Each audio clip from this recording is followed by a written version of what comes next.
राज्यभरातील शेतकऱ्यांसाठी आज दिवसभरातील महत्त्वपूर्ण ठळक बातम्या. पीक विमा योजना, नुकसान भरपाई तसेच पीएम किसान योजना, नमो शेतकरी योजना, सर्व काही अपडेट बघायला मिळेल. फक्त व्हिडिओ पूर्ण नक्की बघा.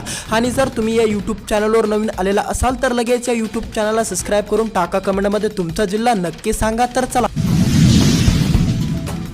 जामखेडमध्ये हमीभाव केंद्र सुरू, शेतकऱ्यांना मोठा दिलासा. पीएम किसान योजनेचा 21वा हप्ता शेतकऱ्यांच्या खात्यात जमा. नमो शेतकरी योजनेअंतर्गत पुढील हप्त्यासाठी 1932 कोटींचा निधी मंजूर. मुख्यमंत्री फडणवीस यांच्या विधानसभेमध्ये शेतकरी कर्जमाफी विधान. कर्जमाफीबाबत चालू चर्चेवर फडणवीस यांनी मोठे वक्तव्य या ठिकाणी केलेले आहे. रब्बी हंगामातील बहरलेल्या पिकात वन्य प्राण्यांचा धुमाकूळ, शेतकरी चिंतेत. वन विभागाकडून बंदोबस्त करण्याची शेतकऱ्यांकडून मागणी.